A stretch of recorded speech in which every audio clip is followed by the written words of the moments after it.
Small Town Minds. Hello Hello, again. everybody. Whoa, welcome to Small Town Minds, episode 2. Wow. Lots to talk about this week, eh, Braden? Matt?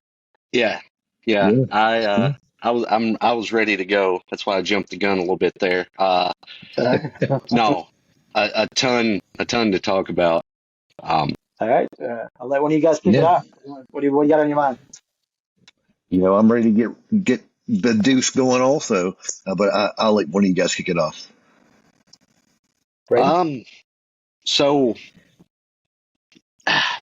something I've been talking about with a good friend of both of ours, Mr. Michael Tuck. Mhm. Been going back and forth with him, and as we were talking about, and like the when we hopped on here before we started recording, this will probably lead into a lot of things. But as of this recording, I think it was 3 days ago, 4 days. A very popular, what would you call him? Influencer Media. slash podcaster? Yeah. Influencer, Yeah, I was influencer. to a degree. Yeah. Charlie Kirk. We call it what it is: murdered, assassinated, whatever you want to say. At a event in Utah. I'll let one of you guys take it. A lot to unpack. So yeah. Whoa. Yeah, I mean, thinking about this, it's insane. If it is something that was politically fueled, then we do have a lot of problems. I don't. I wouldn't celebrate anyone's death. This is awful. The fact that it occurred at all is an awful thing. I understand that he probably did carry a lot of folks who he invoked hate in. I heard several things, but I've only heard tidbits, so I can't say everything that he ever said was wrong. But there were some things that he said that it hurt my heart to hear people say aloud. So, but I don't understand anyone who wants to start conversations about people celebrating it. And if they are celebrating it, then I would think they need to check their heads. That was a lot. Yeah. Next person, please. Yeah. So I can shut up. No, you're good. I completely agree. I think if you remove the red and blue conservative liberal, get those labels out of the way.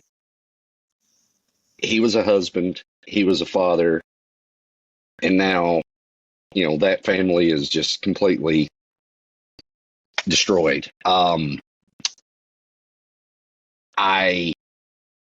don't think it helps anything. It does deeply concern me at where we are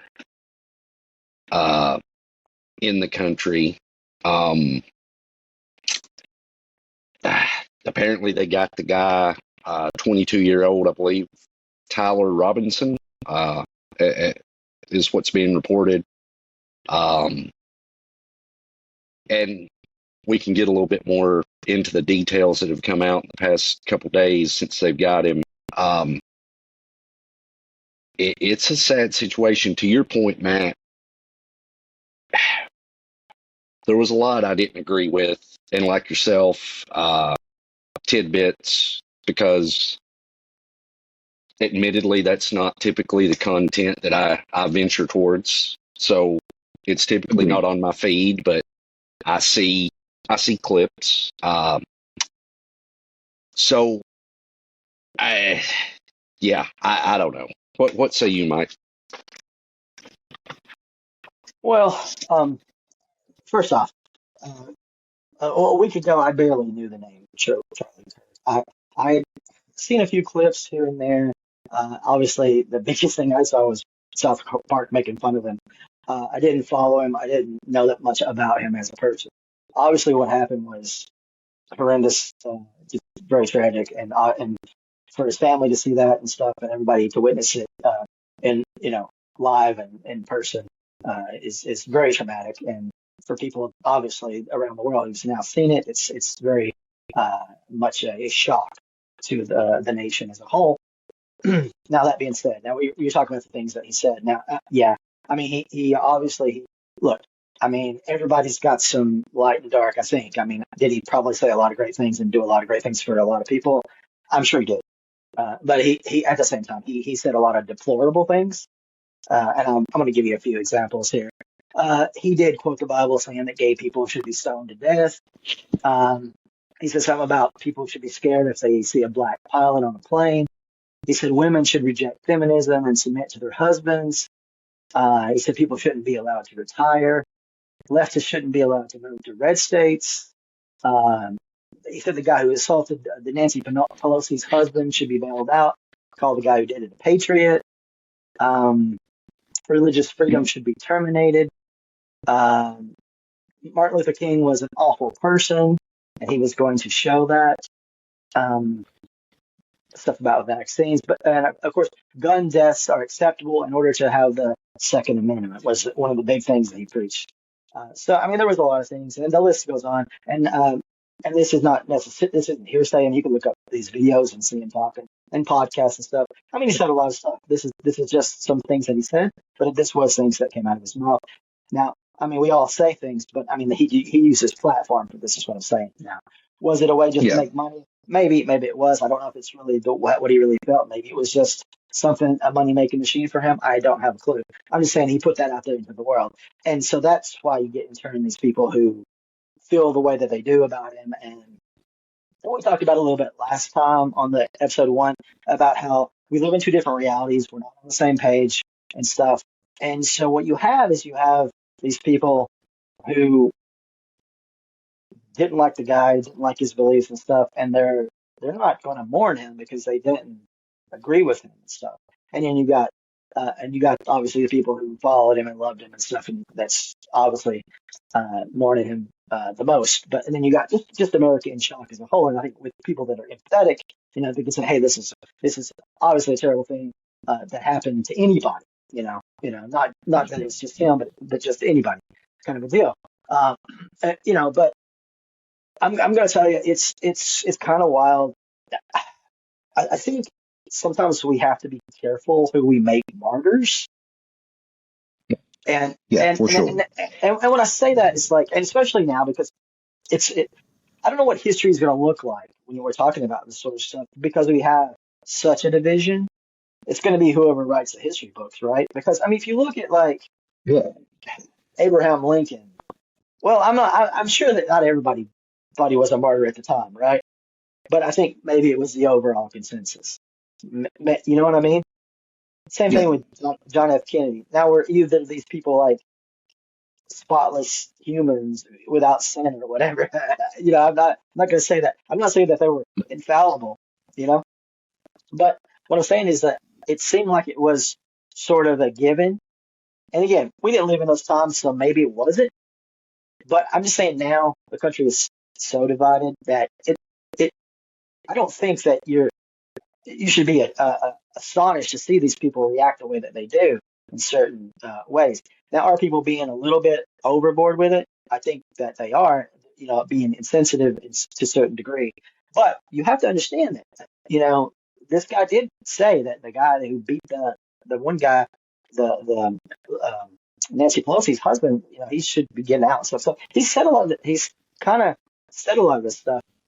So it's kind of hard to for them to understand on the one side, to understand the other side.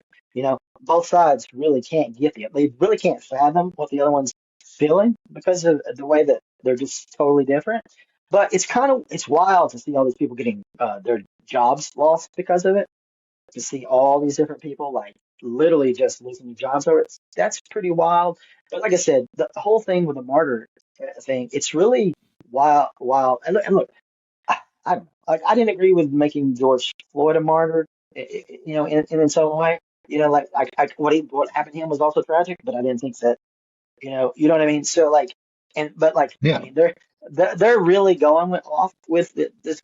But look, I mean, we had a president who came out and said the radical left, and he didn't try to unify anything. He just really tried to bring it apart even more. So which is going to create it even worse. But like you have people. I mean, even in my town, there was a candlelight vigil for Charlie Kirk. They have a petition online right now to try to make a Memorial Day specifically for Charlie Kirk. They have over 65,000 signatures right now. While I do think it's tragic, I want to throw some numbers at you. Now, this guy advocated, in his own words, gun violence. He said it was necessary. Now, and you know, but now look, let's look at some of these statistics, okay? Let's look at some mass shootings. So mass shootings in the last few years. 2020, we got 610. 2021, we had 689. 22, we had 642.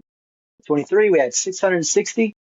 Last year, we had 503. And so far this year, although probably more by now, 302. That's mass shootings. That's just mass shootings, okay? I mean, there's a lot. There is a lot. Let's look at the from the Centers of Disease Control, the amount of people who died from gunshot wounds in 2023. Let's see how many there were. There was over 46,000 in America. All right. And last year there was, there was over 44,000 people that died from guns. Okay. That's a lot of people. Yeah. So when you look at, I mean, look, I'm not even going to try to skid around the fact that there is the Alanis Morissette size irony to this. Okay. But again, it is a very hot button in the country right now, for sure. So,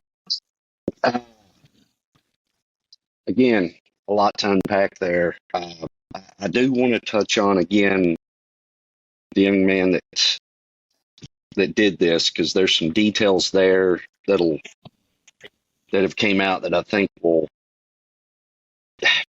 we definitely need to touch on. But since you brought it up, gun violence, we talked about that on episode 1. Unfortunately, I believe if you check the tape, I said something to the effect that it'll happen again, because I think we did that shortly after a school shooting. There was also, on this same day that Charlie Kirk got killed, another school shooting in Colorado. Colorado. Yep. Colorado. So, luckily nobody died, but yes. Yeah. So, and this is something myself and Mr. Tuck have been texting back and forth about gun control. I brought it up on episode 1. It is a little bit of a buzz term. I don't know what that looks like. I'll continue to say that. I think it's a combination of mental health, the accessibility to guns in this country, how easily you can get your hands on a gun. Social media, I think, plays a part, because Charlie Kirk and the rhetoric and this, that, and the other. Social media. Probably, I don't know, I've heard parenting thrown around. Well, it's a lot of parenting. I'm not going to fully disagree with that. That I'm sure plays a role, but I'm not going to say as much as the other 3 factors. I don't know what the answer is. We're probably going to do nothing. And unfortunately, I'll say it again. I don't want to be a prophet, but it's probably going to happen again, because we've become desensitized to the fact that it's just a way of life. And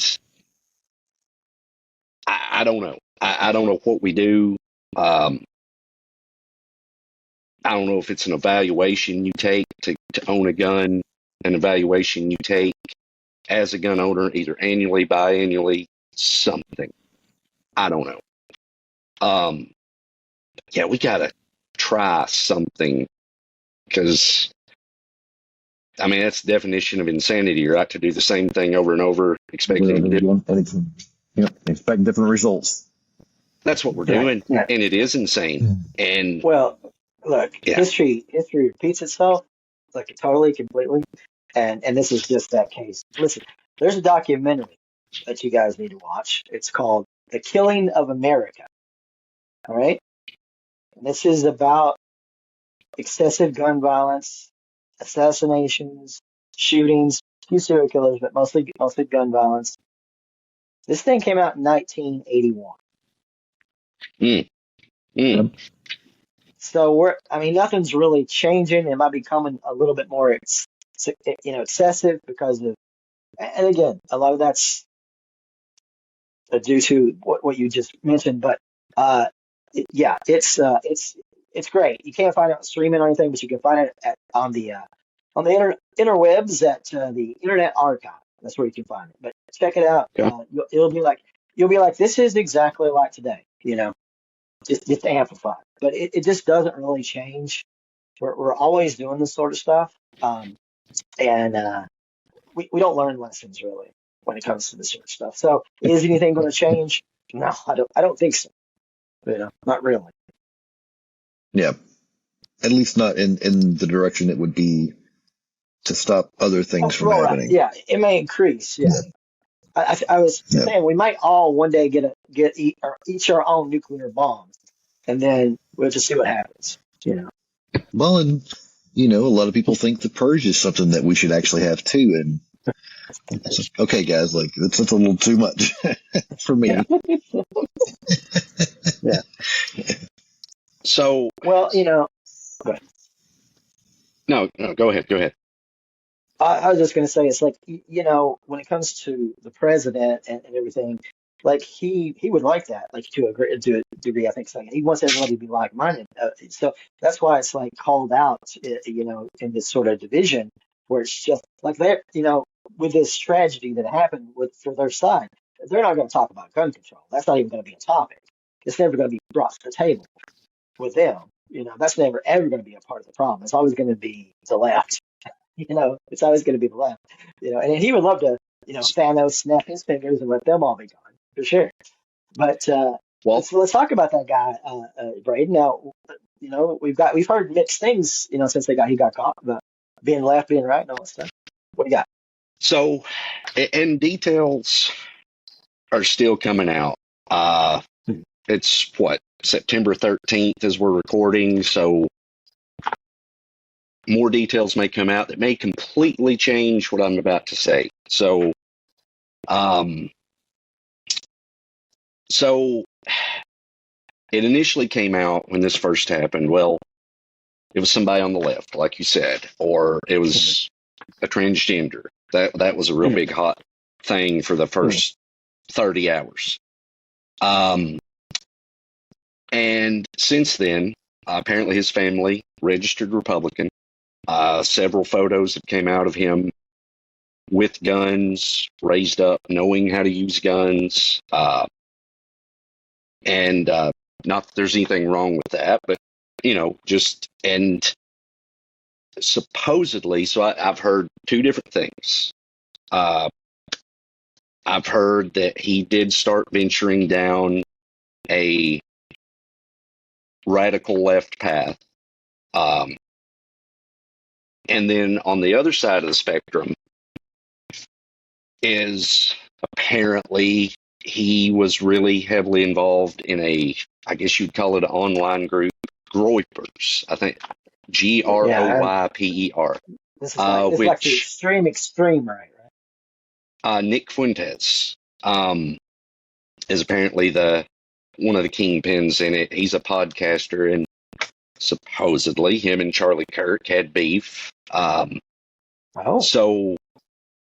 I don't know the full extent, but I guess maybe Charlie Kirk wasn't extreme enough. I don't know. But apparently they were kind of rivals, even though they're both on the right. So that's kind of an interesting piece to the puzzle.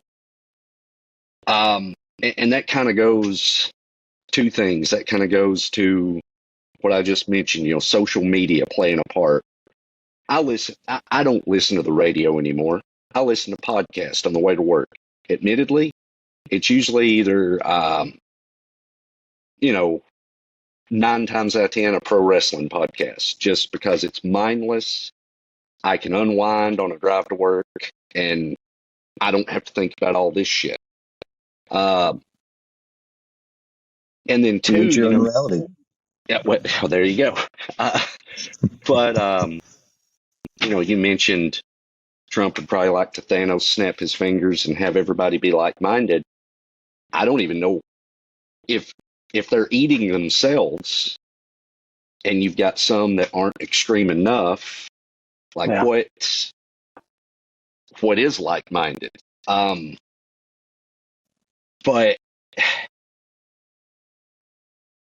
I guess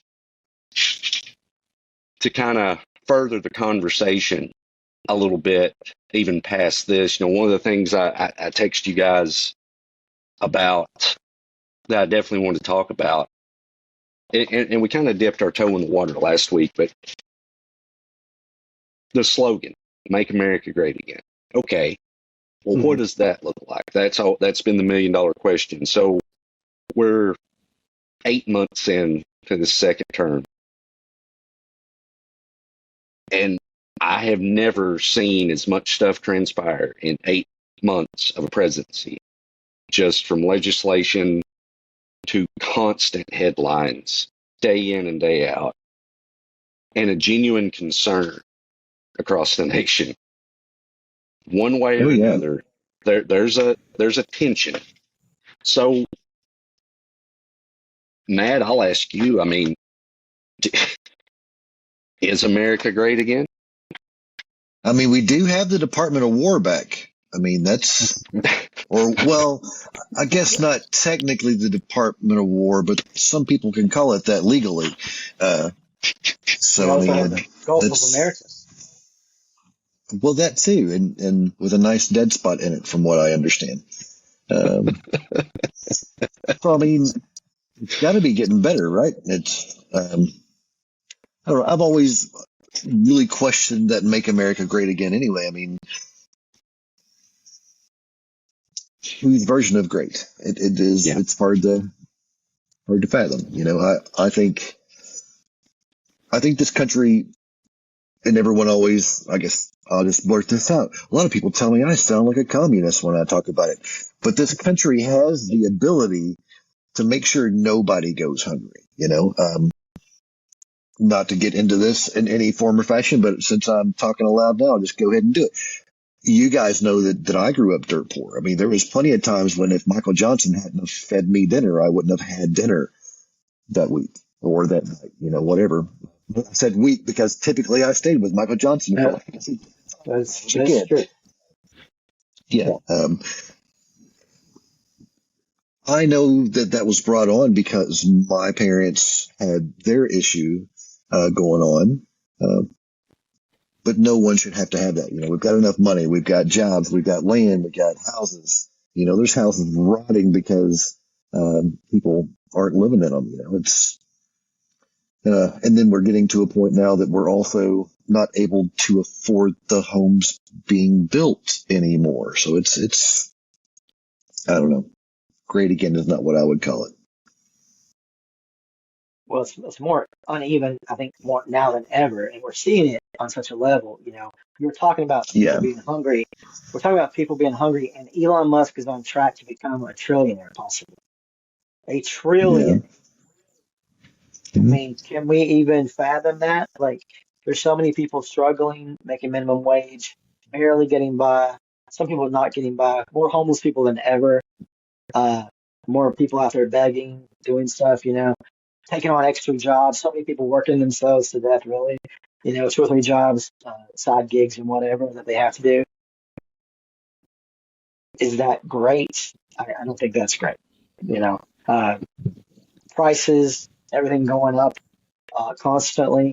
Food, these tariffs are affecting even more so. I mean, but hey, gas has stayed the same relatively. So Gas has stayed the same. Yeah. There's that. Yeah. Gas has stayed the same. Even though for 4 years we had to hear about the fucking price of gas as if the president pulled a fucking lever, and now you don't hear a goddamn peep out of them, and it's basically the same price, has hovered around the same price. And if somebody invested in it and is making a whole lot of money out of it, it's why it's not changing. Sorry, that. Well, I should have just left that in there. No. So to kind of piggyback a little bit from what you were saying, Matt, and I mentioned this to somebody. I was even prior to all this craziness, just at the inauguration. You had Jeff Bezos, you had Mark Zuckerberg, Elon Musk, the fellow from Google. I can't remember his name right now. Powerful people, billionaires, sitting front row. That told me all I need to know. I'm like, okay, oligarchy is what. Yeah, And it's you had some stats and figures. So at that same inauguration, he said the golden age of America is back. The first 8 months of 2025, the U.S. has added 598,000 jobs. The same time frame in 2024, 1.1 million. So essentially half. Unemployment rate has climbed a little bit, I think from like 4.1 to 4.3. And on the jobs thing, that big, beautiful bill that they somehow got pushed through, going to cut Medicare. Or I'm sorry, Medicaid, but I have heard that they are after Medicare. There's already been hospitals that are having to shut down because of that. It's going to cut certain programs. You brought up Elon Musk, and I mentioned this to Tuck. I said, what the fuck did he do when he was up there just wilding out with, a head full of ketamine and just fucking with a chainsaw and talking shit in the Oval Office? Like, what the fuck did he do? Get rid of USAID? I think they cut FEMA. And got rid of God knows who else in other jobs. And I'm not saying on the surface, trimming the fat, okay, that was what they were wanting to do. Cool. I'm sure we've got some government bloat and government waste. But the way it was went about is insane. Just none of it made any sense. He had some fucking college kids, hackers that were the Doge team that God knows what they had access to. And now he's just gone. Whatever. He's deuces. And to your point, now he's on his way to being a trillionaire. So with what information he was able to get, and then that much money, I mean, he's a fucking supervillain. But no, sorry, I get it. I get the thought. I mean, yeah, but I mean, I'm half joking, half serious. Like, none of what has happened in these first 8 months has been normal. I took U.S. government in high school, paid attention enough to pass, but even I remember how basic government's supposed to fucking work. And it's just, I was talking to, I'll name drop somebody else, Cliff, today. And we were talking about some stuff, and he brought up a point like, you can't ignore this anymore. Like, none of what it is so, even if you don't seek it out, it still pops up in your news feed. Like a headline, something, because nothing is fucking normal. Well, but it depends on your algorithm, man. Because if you're seeing, you know what I'm saying? Because I'll mention some things that True. to certain people that have an extreme view, right? And I'll say, "Did you hear about this?" And no, I haven't heard about that, because it's either more left or centrist or something, and they're like, oh, no, I haven't heard that. So maybe it's not. Maybe it didn't. You never know. Uh, Yeah. yeah, I agree that the Doge thing was just a front to get rid of certain programs. That's all it was. It was just to selectively get rid of people that they want to get rid of and call it trimming the fat. They really weren't actually there to like get rid of the excess. It was just to target certain things that they didn't want involved in the government. We got a lot more to talk about Okay. though, guys. So you want to jump to another topic, or For you want sure. to continue? All right, all right, Wait, all right. So let's talk about martyrdom and martyrdom. With Charlie Kirk and everything, how they were trying to make him that. Well, even before this happened, like a few days before, did you see that where these millionaires were given millions of dollars for people to go paint the murals of this poor girl that got killed in Charlotte? They were giving people millions of dollars to go to prominent cities to paint murals of her. Did you guys see that? I did not see that. That is Well, wild. no. So it was one guy. I can't remember his name. He was given like, I think he was only given like 50K, 500K, I think. But then Elon Musk jumped in with 1 million. Andrew Tate jumped in with apparently 1 million to paint murals of this girl. And again, I mean, what happened to her was absolutely tragic. Uh, terrible thing that happened to her. She came over here from Ukraine. This and, and then got stabbed on a was it a bus or a train? It was a train in Think, North oh Carolina, yeah, Charlotte, North Carolina. Now, if you watch that video, I mean, it's pretty tragic and everything, and it is tragic. But again, I just told you about the shooting deaths. I mean, there's so many things that happen tragically, but the president wants to focus on this. And I get it. It's because she's a pretty blonde and she got stabbed by a black guy. And it is terrible what happened. But it is one of a million. You know what I mean? You know what I'm saying? Like, this happens all the time. But the focus of it Yeah.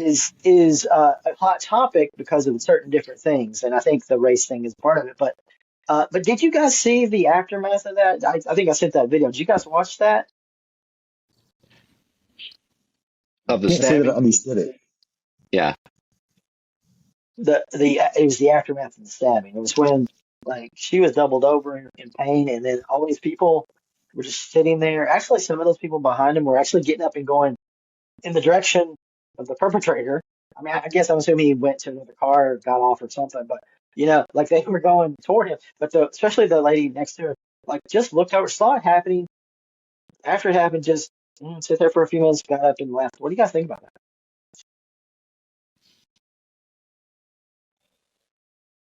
Okay, then what I thought I was seeing was what it was. Like honestly, when I watched the video, I didn't quite understand exactly what I was seeing. Okay. Yeah, that was. I would like to think that I would have done something, but I really don't know what I would have done in the moment too. And Well, there were yeah. people that did come after that, like after that, but it was just those initial people just like, yeah, Yeah. I mean, I've seen people arguing at the store or at a mall or something, and I'm just like, nope. So to Matt's point, I can't say that I would have just probably noped out of the whole situation too. Like, even though it's that what is it, fight or flight instinct of like, hmm I've got to protect myself. Now, is okay. that the right thing? No, but it's also human nature to an extent. Well, sure, I can see what you're saying, but we're not talking about a fight in the mall. We're talking about a girl who got stabbed a bunch, is bleeding out. The True, true. perpetrator's already left, so he's not there to stab you again. You know what I'm saying? Yeah. Like he's not in the Now, vicinity to come. Like maybe he could come back, but I'm just saying, like I mean, did some of these people get up and go tell somebody else? Maybe, I don't know, but I'm just saying Yeah. it Yeah. did look a little callous, you know. Yeah. Oh yeah, definitely. And so I'm trying to run back through it in my head, and I thought if it was what I was watching was correct, I thought he actually stood at the back end of that trolley for some time, but Well, I I don't could know. I have. don't know because it kind of cuts a different feed, and he was like moving around. So maybe, Okay. maybe Okay. I really can't say for sure. But all I know is I don't think so. And the reason I don't think so is because, like I said, those people got up and went toward him, toward his direction. You know what I mean? Which Mhm. to me definitely wouldn't seem to be the case to do. You know what I mean? But again, they're all just Hmm. totally ignoring her, and that is tragic. That is a tragic thing. Yeah. Yeah. That's Uh, scary. I mean, those are the types of things you see in movies that you are like, oh, those types of things don't really happen, but they do. You know? Yeah. mhm. All right. On a lighter note, let's move to some lighter topics for a little bit. We'll get back to some heavier stuff in a little bit, I guess. Let's go into some music. Brayden was telling me about some music I said we need to check out. Lady Uh, Gaga. Lady Gaga. I am a Lady Gaga fan. Not ashamed to admit it. I She's one of those artists that I can listen to more of her catalog than I can't. There is some of the poppier stuff that she has that I don't particularly care for, but um, I sent you guys a video from I think it was Stephen Colbert. She was on there the other night, and just absolutely phenomenal voice. Um, but she's on a tour now. She's in Wednesday, season 2. Mhm. I I don't know, like what you listen to the new album, Mike, and Yep. I said I would wait because I think it's terrific. Really strong album in my opinion. But yeah, what was your thoughts? Well, I alluded to it a little bit, but my initial thought was I got into a time machine and went back to the 80s because I feel like that there is a lot of influence there from like Madonna, Michael Jackson, maybe a little Paula Abdul in there. Some of these beats, especially, there's Mhm. a good feel of that. Now, there's a lot of her own voice and a lot of modernization with it as well, but I do feel a lot of heavy influence there from the 80s on quite a few of these songs. No, I mean, I listen to it all. Yeah, I like it. I really like this. I thought it's pretty good. I mean, overall, I think she does stuff really well. Certain ones, killers. She crosses this line really well because she has like pop. She's got the pop. She does a little rock stuff too, but she does also. She has this darker side that she does. She does the horror stuff. She has Zombie Boy, The Dead Dance, which is obviously kind of, I feel like kind of a little bit of a thriller homage to Yeah. a degree. And then, all this kind of stuff. And songs like On How Bad Do You Want Me is just great, But no, I think Yes, she's that's my great. favorite. I don't know if she'll ever have like the super catchiness of her first few albums, like obviously like Just Dance, Poker Face, and Bad Romance and stuff. But yeah, I mean, this is a solid album. As far as her herself, I think she's fantastic. I really like.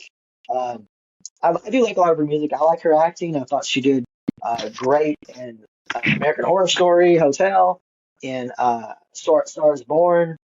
Wednesday was fine. Even Joker 2. Now we haven't talked about Joker 2, Braden, but I thought she was great in it. I would have loved to seen a Harley Quinn movie. That's never going to happen, but I thought she did great in it. Hmm. Matt, Matt, you I like haven't her? listened to the album. Yeah, Yeah, yeah, I like Lady Gaga. Um, Great music, great actor. yeah. Uh, Did you guys watch Joker 2? I know you did, right? You did. I actually have not Okay. watched Joker 2. But I did watch the American Horror Story, and we just watched Wednesday as a family this week. So Cool. Cool. All right. uh, Then, Braden. No, go ahead. Go ahead. The next album Braden told me to listen to was Tyler Childers. Is that right? Tyler Childers, Yeah, Snipe Hunter. Tyler Chip. All right. Yep. So this is Yeah. kind of along. I guess you would classify it somewhat country, What's that? Americana. Underground? Okay. I was thinking like underground Yeah, country or something, right? Is yeah, it? I don't even know yeah. this stuff. Like, yeah, yeah. Him, Sturgill Simpson. Could probably lump Stapleton in there a little bit, even though he's a little bit more mainstream. But no, this album was produced by Rick Rubin, and it does have a different feel from his other albums. Uh, Him? to me, some of the beats were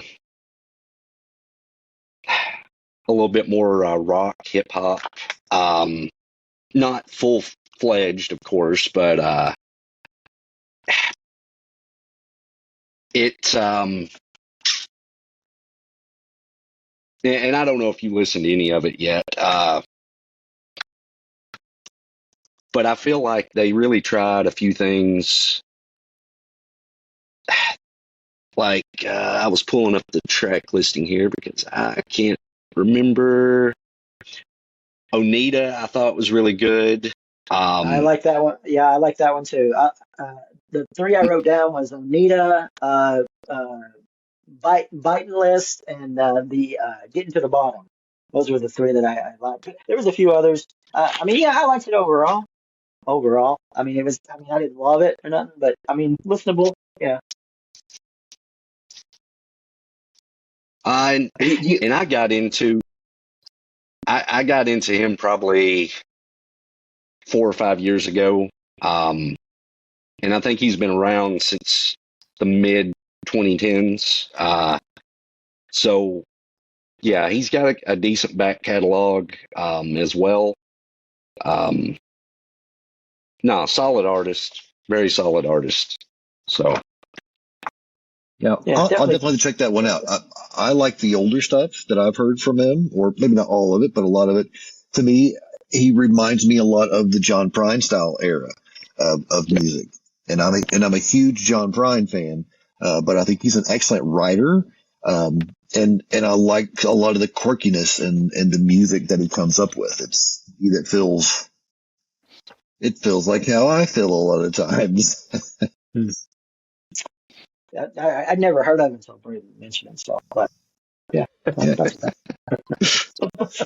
I must have missed that text. I apologize, guys. oh, that's you're good. good. Up next, let's talk about a few movies here. Braden wanted to talk about K-pop, the Demon Hunter, Demon Hunters, I guess. This wild thing. Yeah, It's yeah. it's it's This, really crazy because yeah, look, K-pop has taken over the nation, and I've known this for a while because my daughters are into it. But yeah, it's been growing in popularity for like the last few years. Like last time I went to Target, like pretty much most of their selection, what little they have left, was K-pop. Believe it or not, yeah. Taylor Swift and K-pop. Taylor Swift, Morgan Wallen, and K-pop. Okay. Uh, but yeah, so when this came out, I knew my girls would like it, and they watched it. But and the funny thing I thought was amazing was the thing came out on Netflix and was out on Netflix for weeks at a time. I don't know how long it was out, and then they released it in the theaters, and it went number one. And it's like Oh wow. it's the first number one movie for Netflix in theaters, which is crazy. And see, I didn't realize that until you told me. Yeah, so a guy at work, his kids are a tad older than mine. Still, I think both of them are under 10. So he was like, "Man, K-pop Demon Hunters, has your kids watched it?" I'm like, "No." So we were eating dinner, and I'm like, "All right, let's throw this on. Let's see what this is about." And they lost their fucking mind, and I'm like, "All right." The the music, the music is It's an good. earworm. It's an earworm, though. It's so. It's in him. I think it's. Let me make sure I've got this right. 1, 2, 3, 4 of the top 10 songs on the Billboard Top 100 are from this soundtrack. And they've actually got the number one song right now, Golden, from that soundtrack. Your Idol is sitting at number 5, Soda Pop number 6, and How It's Done is at number 9. They're playing it on the radio. It's, I think there's already, I heard they greenlit a sequel. I don't know if that's true or not. You know they did. I can guarantee that. Yeah, yeah. Oh yeah. But it is astonishing how it's just blew up. Yeah. Not a bad movie. It's not a bad movie. Like, the story is solid. So I don't know. It's a phenomenon right now. Yeah. Yeah. And it just goes to show that sometimes it doesn't matter if you can watch it at home and watch it, I guess not technically for free, but some people consider it for free if you have the service. But when it blows up like that and you can go to the movies, they want to just experience it there. Yeah. A little bit different. But when Five Nights at Freddy's came out last year, I thought, or it was 2 years ago, I thought that that it wasn't going to do that well because it came out the same time on Netflix, or I'm sorry, on Peacock streaming. So I thought, well, this probably isn't going to do that well. Everybody's going to watch it on TV. That's where we're watching it right now.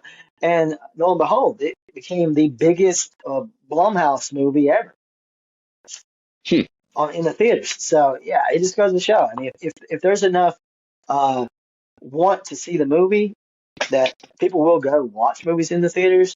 I think it's just that they're just mostly doing dribble and sequels and stuff, and people just aren't that interested in middle line. That's why a lot of people aren't going to the theaters. But yeah, so that was that's one. What's that? I was going to say, being in a theater is a very special feeling, So I mean, it adds to it for sure.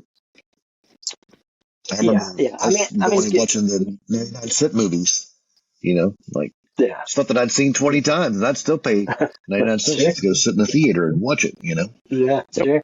Well, I think it's going to get a little bit more lost with each generation. It's not going to be as important, but yeah, there's still the market there for sure. But let's go back to the small screen again, back to Netflix. Unknown Number, the high school catfish. Matt, take it away. Oh, wow. That one was very mind-blowing. I didn't realize that my family had watched it a few days before, we chatted about this one through text. So I saw a few bits and pieces as I was walking in and out of the room before I watched it. And then I watched it and I was like, holy hell. This is pretty crazy. Like, I think about some of the things that I remember from conversations with me and my mother. And it seemed like she didn't remember huge swaths of when I was a child and things of that nature.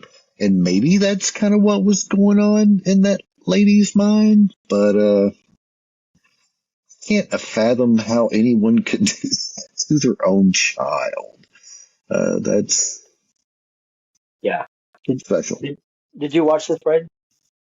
I did not. It was on my list, and I haven't watched it as of yet. Alerts. We won't get too heavy into it then, but you do need to watch it. But yes, it is insane what transpires, but honestly, it's been meme heavy. I'm sure you've seen the memes, right? If you're on social media at all, before these recent tragedies and stuff, that was the whole thing that I saw all the time. There was the memes. I mean, I think there's a lot of going back to your topics, your hot topics, Matt. I think there's a lot of mental illness here at play. And there's a lot of sadness. The daughter's reaction to it is really sort of wild to me. Just because I know mine would be the flippant opposite, you know. I think I think my middle fingers would be in the air, you know, where it's totally Yeah. different. Um, but the fact that the mom was okay to come on this documentary and do this is that it's in itself is pretty telling about the mental illness and how wild it is, and how just the whole, well, I didn't do the first couple, like somehow that negates anything. I don't know, like, but Yeah. Yeah. You carried it on for years afterward. and obviously there's a lot of speculation that it was more about the boyfriend than anything was the main Yeah. reason. But it's so wild that that's how people are these days. And we're talking, and you have to keep in mind that we live in an age where people aren't themselves. You know, the Yeah. internet, the internet. Well, they say that you're your real self behind the mask, and I guess that maybe it is your real self, but it isn't the self that you would portray to people in person. So Yeah. if this is her real self, it's pretty ugly. But I think that, like, we have to be really cautious when we're doing things online. It's like you when you think that you're being secretive, but like it's never really secretive. And I know it always usually comes to light, but the Yeah. fact is, it's like, with to do that to your own child, though, is, again, I'm sorry, Braden, that is some spoilery stuff for it, but um, You're good. it's disheartening, to say the least. Pretty Yeah. wild, stuff. Yeah. All right. I would recommend that to anyone who hasn't watched it for sure. Yeah, I think it was a good one. Yeah. Um, Hmm. let's go to the old Epstein Files. Braden? What Epstein Files? Is that too early or too soon? Too early. So Too early. apparently, I guess the current sitting president was an FBI informant. But if Oh, he was an informant, wouldn't that mean he's seen something or was implicated? But wait, it's a Democrat hoax. So why would he be an FBI informant for a hoax? And you know what? We should just quit talking about him. well, I mean, I don't think we're going to Not quit even that talking. interesting. I don't think we're going to quit talking about him. But I mean, No, no. do I think that Trump's in there? Yes, absolutely, 100%. Do I think that Clinton's in there? Probably, absolutely. But what does it matter? I mean, look, I do like the idea of transparency. I do like the idea of like knowing things and not having these secrets. But of course, our government keeps secrets all the time. It's nothing new. But at the end of the day, if they actually did release whatever's in a file, would it all be there? For one, and if it was, what would the outcome be? I mean, we're not gonna. The president isn't gonna lose any points by his people. I mean, that's not gonna happen. He's already he has felonies. There's among other things. I mean, nothing is going to detract them from him, and this wouldn't either. And all he has to do is say, "I didn't really do it. It's a lie. Fake news," and then that's over. It does not matter. Let's talk about the birthday card a little bit. Anybody see the birthday card? Yep. Yeah. Yeah. I've seen the sketches, What you think or I about guess it? the picture of it. Um, What do you think about it?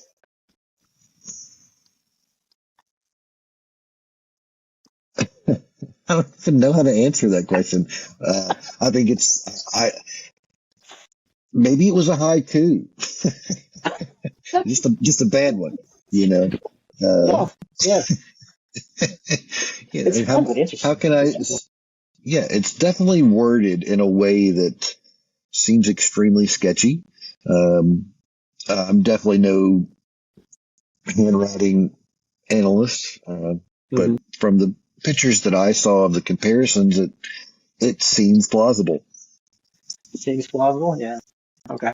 The last line. A pal is a wonderful thing. Happy birthday, and may every day be another wonderful secret. What do you think that's about?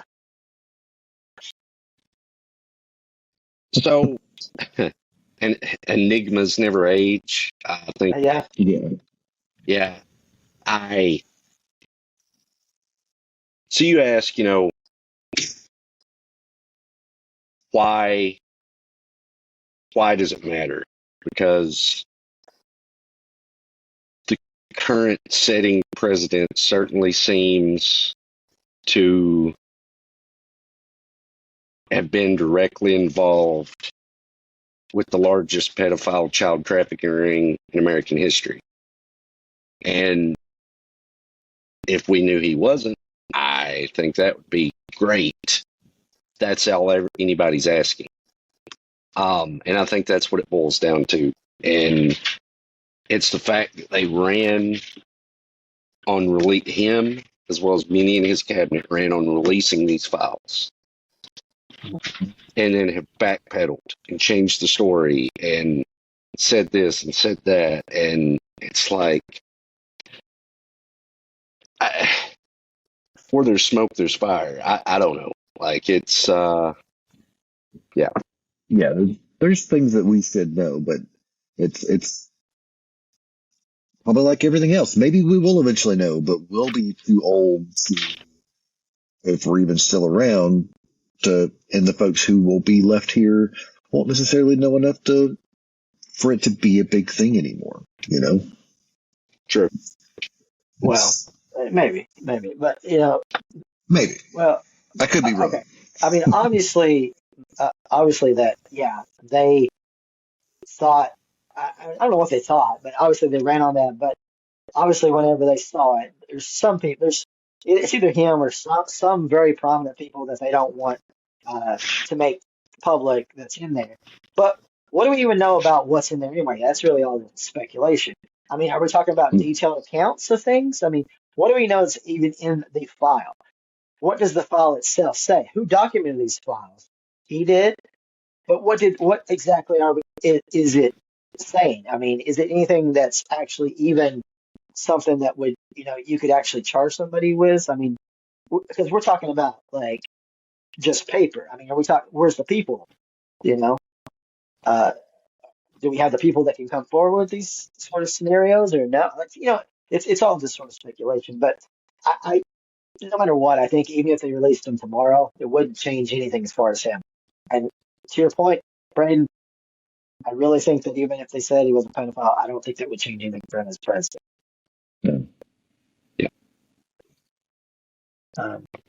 That's just where I'm at with that. So let's talk about now, Braden. We did our last episode. We have a little country song at the end of the episode, and I said, "Hey, what do you think about that song?" And Braden was like, "Oh, yeah, that's pretty good." He's like, "Isn't it real?" And I'm like, "Well, yeah, I think it's real. I think it's real." I just got it off of Pixie Bay, which is just like royalty free stuff, and I was like, "Well, maybe." No, it's not real. It's not real.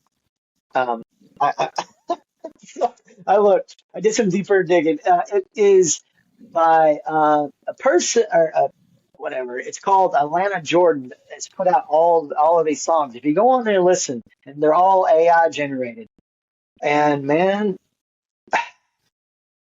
there's a lot of good shit on there. And it's and, and it's like it is all different genres. Now, I don't know what they're using as far as the AI program, and I don't know how they're feeding it. I don't know if they're writing these lyrics completely, or if they're like saying, make a song titled it. You know what I mean? I do not know their process, but I thought this song was better than most country songs that I've heard in a while. Sorry. But like I said, every genre is different, and you can tell that it fits pretty good. Now, some of them are better than others, obviously, and some of them, maybe you could tell a little bit, but I don't know. I just think that it's pretty good. It's pretty good. And that leads me to AI again. We talked about AI some last time, but like, where's it going? What are we doing? How are we going to coexist with it? My daughters give me shit because I make AI stuff, like our logos and stuff is all AI. And my daughters give me shit because they're both very talented artists. They draw extremely, extremely well. And for people that draw very well, they hate that shit. And I'm sure musicians, and stuff do too, yeah, and whatever. But it's like, at what point?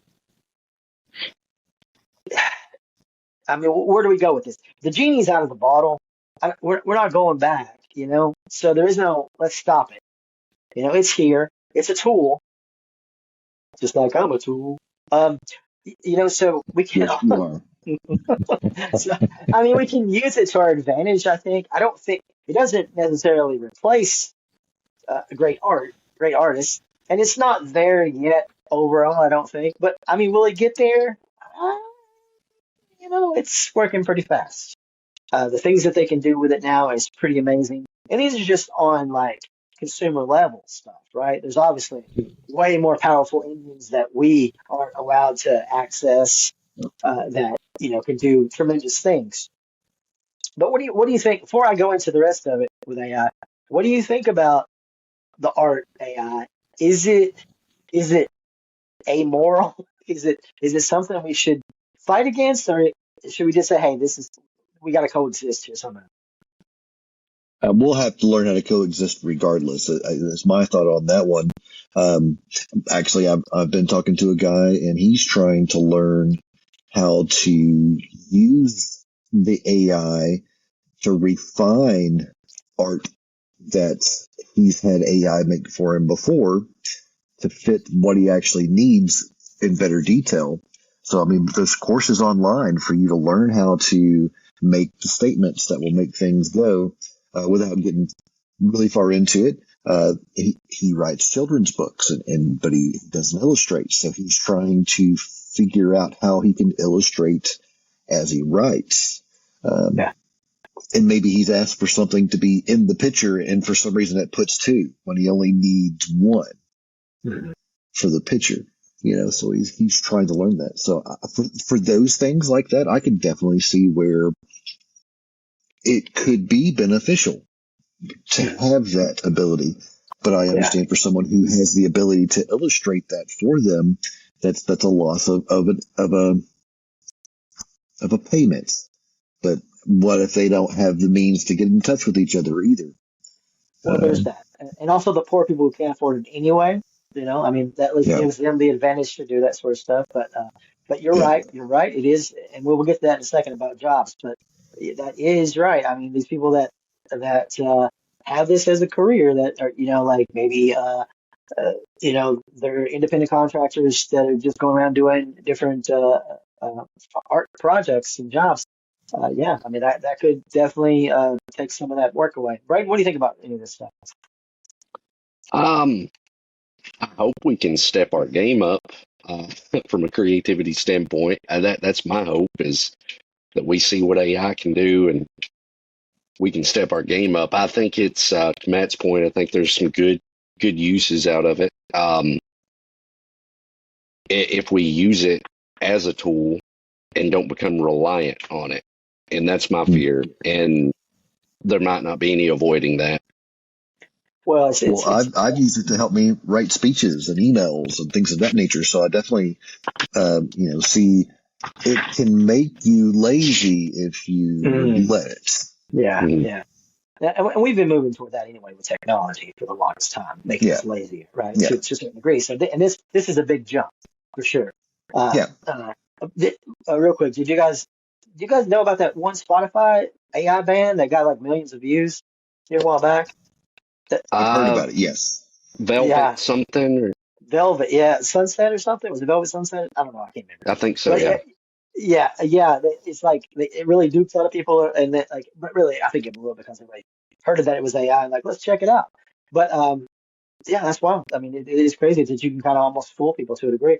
Like I said, I really didn't know this small town psych wasn't a real person until I dug deeper. So it can fool you to a point. So it's definitely getting better. So as it does get better, and as these people have told us and they've warned us and stuff, these jobs are going away. At least certain jobs are going away. What do you think about that? Is that something that we can stop, or what happens when it does happen? I mean, we're talking about a lot of different jobs, right? A lot of different jobs. And look, I mean, I think some things can be AI. Look, I don't really think that we have to have somebody at the intercom at McDonald's anymore. I mean, there is certain ones that are doing AI already. You know, I don't know why people aren't using their app. I've been using my app for years. I don't even talk to people. I just say, hey, I did that. You know what I mean? I don't even understand these people that do it anyway, but I'm just saying, like, Yeah. that could be a thing. But like, the more and more this is going to happen, what is the future of jobs going to look like after we have AI replace all this stuff? Because we're talking about poverty and stuff earlier. It's like, when you have no job to go to, how are you going to live? Oh yeah, that's definitely a fear. And I work in a very tech related area, and there's a lot of the things that I believe that companies are working toward allowing AI to kind of shift the workloads. I hope in those cases they're looking for ways to utilize people for bigger things. But the reality is you might find that, oh, well, I had 17 people. Now I just need 4 because I can have this do all the rest. And that would be a detriment to our economy. You said fast food, I'm thinking the tech world. I'm thinking industry also. You figure out how to make that forklift go grab its own stock and put it on the truck. And there you go. You don't need anyone to fill your warehouse. Mhm. Well, a lot of things. I mean, we already have restaurants that have robots that take their food out to them and all that. I mean, there's a lot of stuff. I mean, I don't think AI is going to cook your food. So there's certain things I think that might be safe. But then again, I don't know. Yeah, I mean, they talk about the robot arm. I don't know if you saw that or not, but apparently they have a robot arm they've built that flips burgers. Flips burgers, yeah. I Well, don't I know mean, how expensive it is, but right. there's at least one I've heard. There's at least one. Yeah. I mean, yeah, it's definitely. I mean, it's going to change a lot of stuff. In that way, I mean, how does it become? I mean, how do you, as a company, employ AI and then you want people to buy your product, but nobody can buy it because they have no money? What does that look like? Yeah, that's where you really come into the conundrum. But then again, we're going to start mining those asteroids, and we'll all be rich anyway, right? Mine and Oh, hold on. asteroids. Well, yeah, Sorry, sure. was that was an old story, but I mean, I was making a joke there that we'll all be rich because of the fact that we've got AI doing all these things for us, and then they're just going to Sure. let the money rain down on us. Oh, We'll yeah, all be doing definitely, fine. definitely. We can guarantee that's not going to be the case. That will. But speaking of asteroids, man, I think you had something you want to talk about a little bit. Oh yeah, I'm very curious about the whole interstellar object that's apparently barreling toward, uh, maybe not toward Earth, but toward through our solar system. Um, I know a lot of the photos that we're seeing come up, and I never know whether you trust a photo or not, but it looks like it may potentially have lights or some type of rocket propulsion behind it. And, it's wild to think about. And I know they're trying to, at least online, cause rhetoric about it. I can't say that I've really dug into this, guys. You know me. I don't really do the research. I just talk out my ass until I Well, say something that sticks. two days ago, NASA debunked it about being an alien, and they said it was just a comet. That's what Okay. NASA says. And But the guy who yeah. said it was a professor, that he claimed that he thought that that's what it was, or he assumed that that might be what it was because he felt like it looked like that there were more lights in the front instead of like a comet trail kind of deal. But apparently NASA says, yeah, it's just a comet, nothing to worry about, nothing to see here. So And I believe everything NASA tells me. So, I mean, until you're probed, your yeah. probe. Who knows? I mean, it is interesting to think about that sort of stuff. But yeah, again, you read stuff online all the time, and sometimes it's like, could it be real? Could it not? And you get stuff like that debunked all the time, or switched over. thrown a different loop. So you never really know for sure. I mean, I'm constantly reading stuff about astronauts and people that have came out about UFOs, or they don't call them UFOs anymore. What do they call them now? UAPs or something like that. Yeah, it's a little Something. different. They don't want to call it UFOs anymore because that's too corny, I guess. So yeah. But yeah, it always gets kind of pushed down for the bottom. Yeah, and I forgot all about that unidentified aerial phenomenons. Yep. Yeah, there you go. And Yeah, apparently there was one that was hit by a missile. I don't know how long ago, but the story came about 4 or 5 days ago. A Hellfire missile hit a UFO over Yemen, and the video, it just bounces right off of it. So, yeah. Takes off, huh? I'm waiting for the aliens at this point. That's the They need to come. That's the last They box need to on my hurry. bingo card.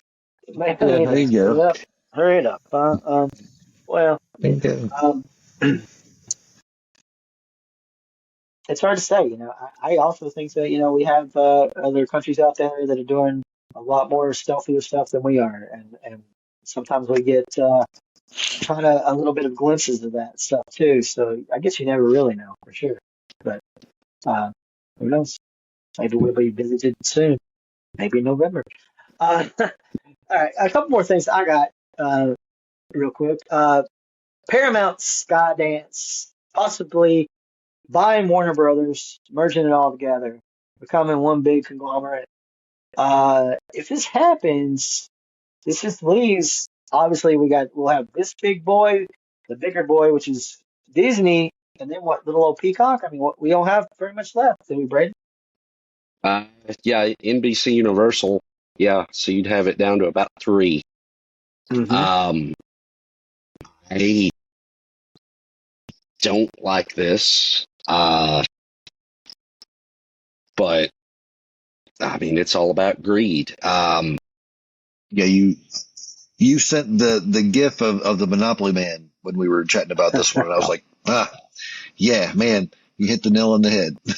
Yeah, absolutely. Yeah, I don't know. It's odd. Like, it came out of nowhere when you sent that article. That was literally the first I'd heard about it. A lot of trickle down effects. Yeah. From, I mean, they would own, from a media rights deal, just sports in general, NFL, NBA, I think baseball, because TNT, TBS, they're under the Warner Brothers umbrella. So would they then go under Paramount, which has CBS, Comedy Central, MTV, VH1. I'm probably forgetting some, but it would be half of your channel list on whatever service you're using. I almost said cable, but yeah, it is, and I think the idea behind that is to branch off and have their own service, kind of like ESPN has just done with their $29.99. You get all of ESPN, and you can even bundle it with Hulu and Disney for like $35, $40 a month. And you do get a ton of content with just that. And I think I've said for the last, even on the previous show, and maybe even the one, when we were doing the pod years ago, sports is the last thing that's keeping cable afloat. If they take that away and you can still get sports with a $40 bundle that has all this other content,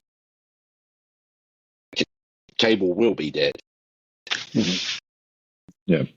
Well, this merger is kind of odd to me too, because as far as I know, I don't know that they're in a lot of financial distress over there. I mean, and that, maybe I could be wrong. I mean, I don't know if the streaming service is doing that well for them or not with HBO Max, but they've had over 7 movies that came out this year that garnered over $40 million at the box office each. they, especially with horror, man, they have racked up. Warner Brothers has this year alone. So it seems kind of odd that they would be like, oh yeah, just I don't know. It could be something I'm not seeing, but it just seems a little odd that people that are on full cylinder, they're on all cylinders, are really just looking to sell. Yeah. Yeah, Yeah. it's a little odd, but yeah, that will be crazy if that happens, and because then that's going to happen, and then Disney's going to buy them, and then we're all going to be, we're all going to be under the mouse. That's the Yeah. theory. Um, Listen, I'm going to charge my phone real quick. While I'm gone, Braden has a topic he wants to talk about. Braden, go ahead and hit Matt with the is it WWE? Yeah. WWE. Yeah, start So, that. yep. Media rights. So I kind of alluded to it a little bit there. That live content is one of the last things that all these companies are going after. So earlier this year, Monday Night Raw debuted on Netflix. And I think that was a $1.6 billion deal, Netflix to get the rights to Raw. ESPN on their new streaming app that I just mentioned has all of the WWE pay-per-views or premium live events, I think they're called now. Yeah. That was a 4.7 billion dollar deal. They also got another. I need to look this up. I was remembering them off the top of my head, but I think it was around 500 to 750 to stay on USA. They also have a deal with the CW network, and I don't know that one's a little bit less because it's strictly their developmental brand. And it is astounding to me,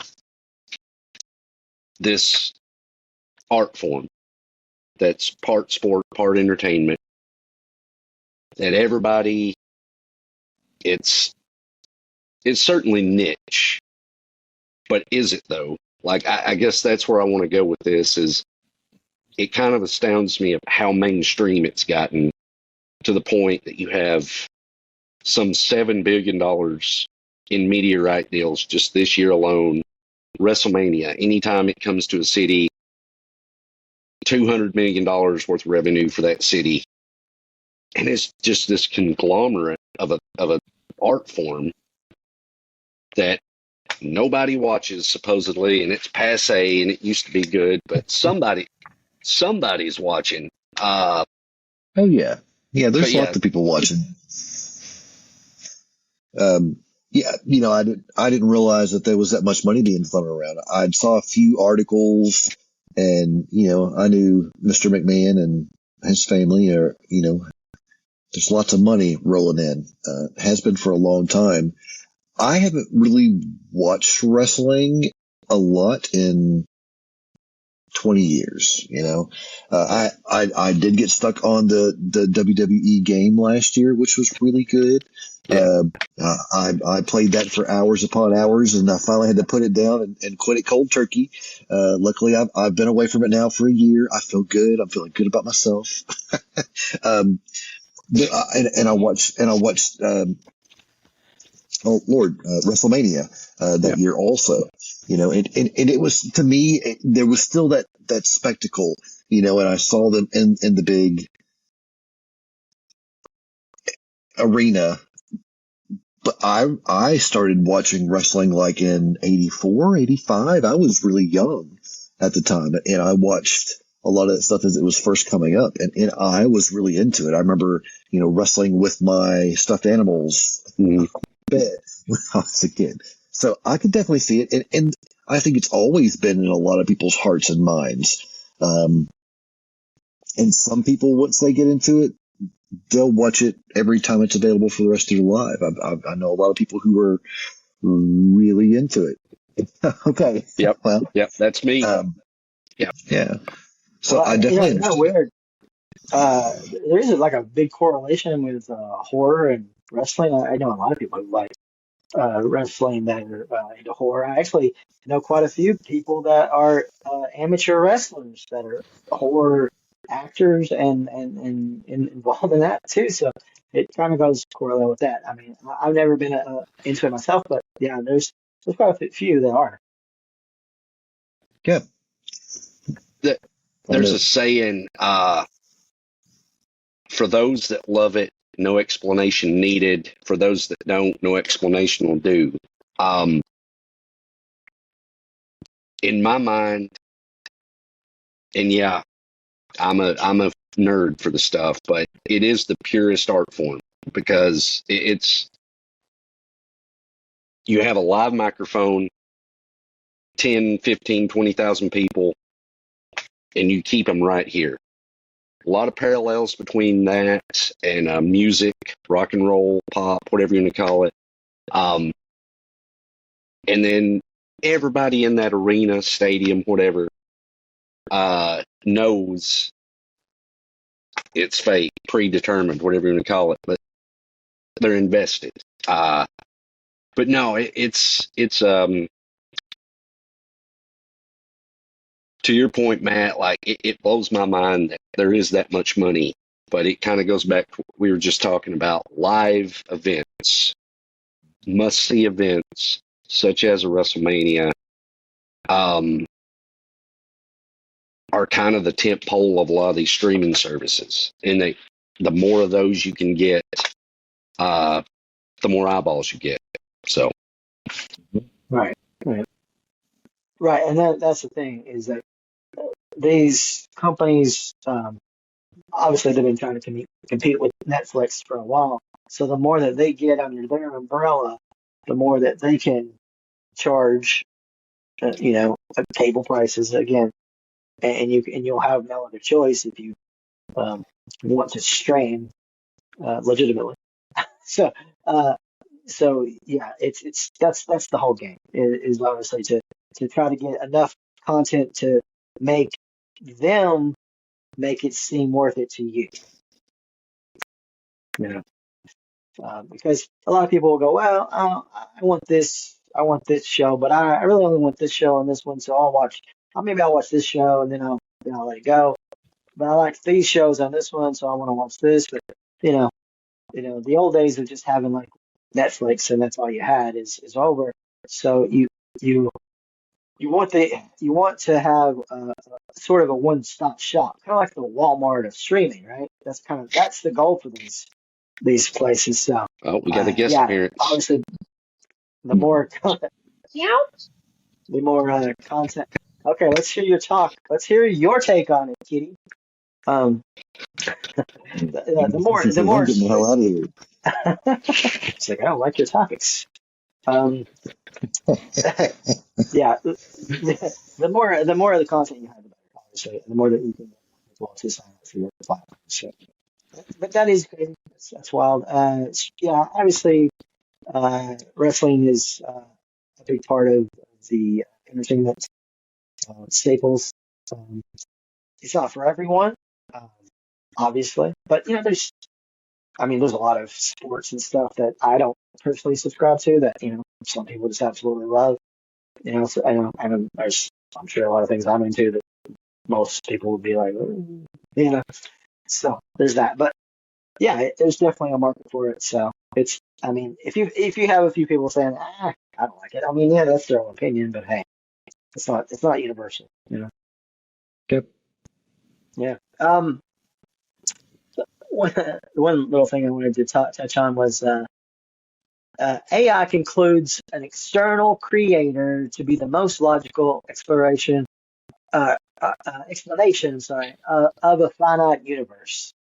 Uh, now I saw this online and everything. I don't know if you actually uh, read that or not, but yeah, I mean, I read it. I actually did it. I did the prompt in a chat GPT, and it did kind of say the same thing.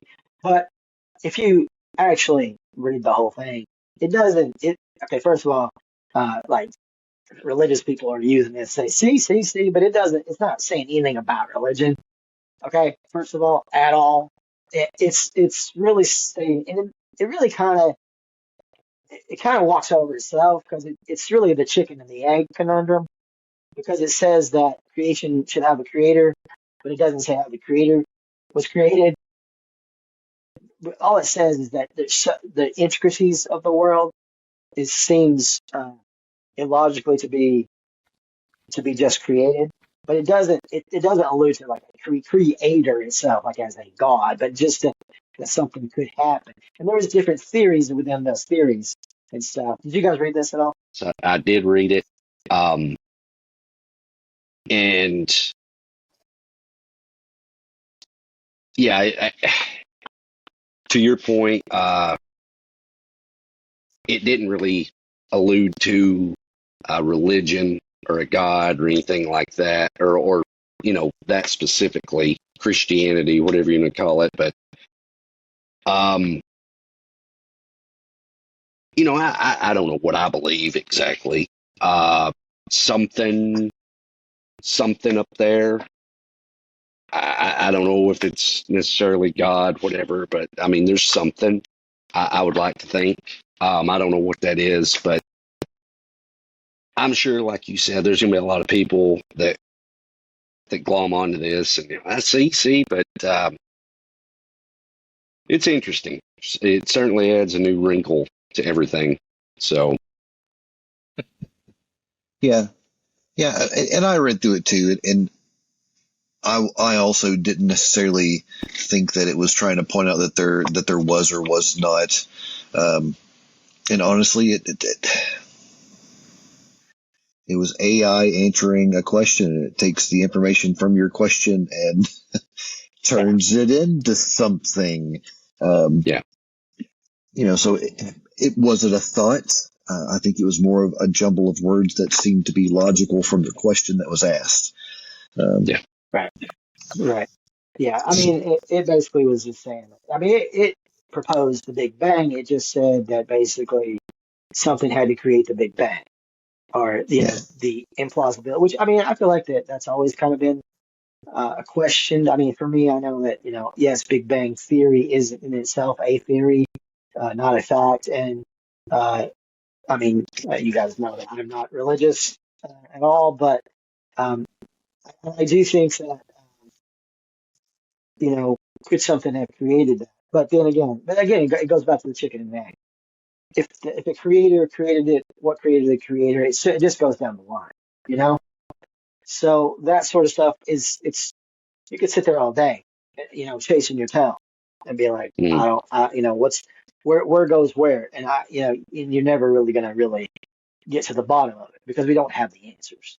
We can only speculate on that sort of stuff, But I think, and I don't think we should put all of our stock in what AI is telling us. Oh no. AI. Yeah, no, not exactly Einstein. It's told some people some very. I'm not going to stand out on a soapbox and preach it. My AI states that. But some people will. Some people will. No, I think. Well, yeah. I mean, if it pays, I might. Sorry. There you go. I break for AI. I break for AI. You got anything else, Matt? You got any more topics? What you got? I don't have anything else. All right. What about you, Braden? No, nothing from my end. All right. Well, let's wrap it up. Let's just wrap it up for this week. That's been a lot of topics. So, let's just peace out. Good talking to you guys. See ya. Crackling news on the old truck radio, preacher's voice, then a talk show blowing smoke. Neighbors fighting on the Facebook feed, saying more than they ever would in the street. There's small town static in the air tonight, buzzing like a fly on a neon light. I miss the hush of a front porch swing back when silence still meant something. Can't hear the crickets for the satellite. There's too much noise in this quiet life. Trying to tune it out, but I can't quite shake this small town static.